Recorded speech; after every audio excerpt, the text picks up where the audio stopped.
If all goes as planned, I will have lower transmission temps thanks to this stock bypass valve. I went ahead and gutted it, and we're gonna install this barbell in place there.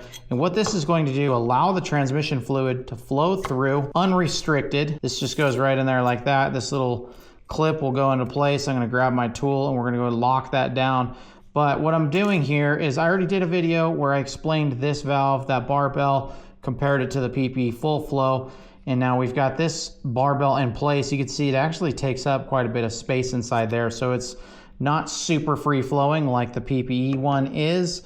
We're gonna go ahead and test this out. And once I install this onto the truck, I'm gonna go ahead and take the truck out. I got higher transmission temperatures before, so this should be a good test. Should see just how well the fluid flows through this and if we can maintain temperatures at a nice low level. But for right now, I'm gonna go ahead and finish putting this back together. And like I said, I'm gonna install this onto the truck, then we're gonna go ahead and test it out. So now I'm doing this outside of the truck because there is a cross member right here that's going to be in the way. So it's easier for me to, one, show this on the video with it as a complete valve like this, and we'll maintain, or we'll retain the stock valve right there. And like I said, check out the other video. It goes in depth on why this is kind of a problem here. And basically it opens up at 196, 198. So your temperature will never be below 196, 198. And I say that, and this is in regards to an LZ0 Duramax diesel with a 10L80. If you have an LM2, those actually react differently. And then this valve isn't such a big deal on that one because the way that it's all routed. So just an FYI on that. But my truck is an LZ0. This is going in my truck. I do have new seals. You should always replace these seals. Here's the part number 85628208. So we're going to go ahead and install this right now.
While it doesn't say it specifically on this bottle, this Dexron ULV does require you to shake this up before you pour it into your bigger container. It is part of the service procedure, and it is a critical part that must be followed.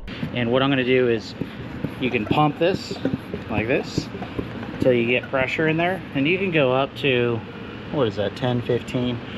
I sit around 15-ish.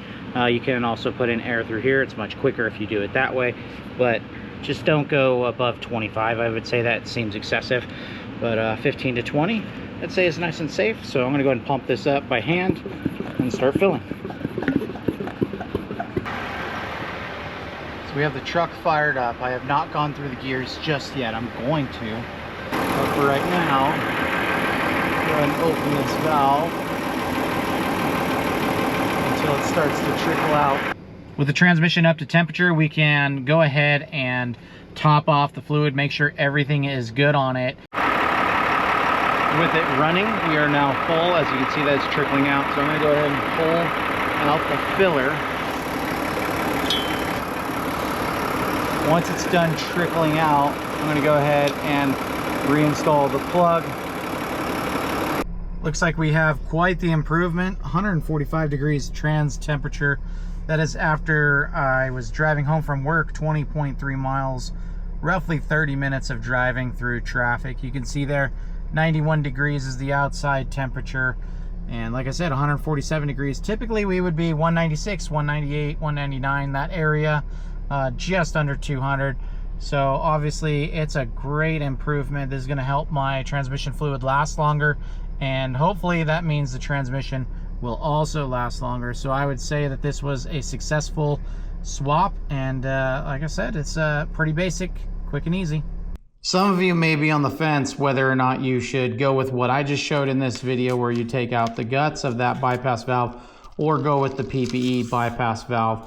So let me give you my opinion, since I've run both for a decent amount of time now. I've only run the bypass valve with the barbell installed in it for about a week now. And prior to that, I was running the PPE valve, and I was running this in the summertime.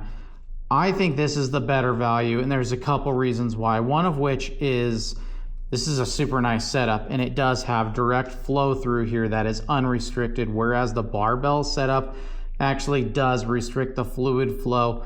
And now we'll find out in winter time, when I actually run this during the winter time, the barbell setup, if it actually has increased temperatures. When I ran this PPE valve in the wintertime, 120 degrees was the maximum that I saw.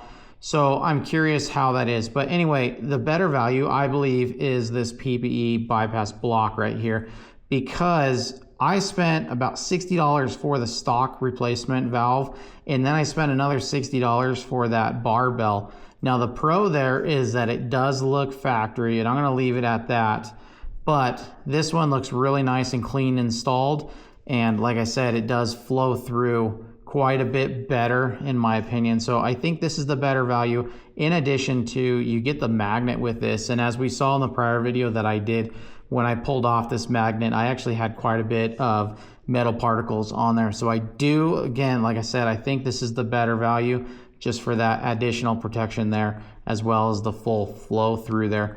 But that's why I do these videos, so that way I can show you the pros and cons of everything that I can test with my truck, and then I give my opinion with it. So feel free to give me your opinion on each of these. I'm sure a lot of people can benefit from this with the lower towing temperatures. Now I have not towed yet, but I will be towing in about 2 months. So be sure to check back in for those towing videos, and we're gonna see how this performs with that barbell setup in there. I'm gonna leave that in there through winter time.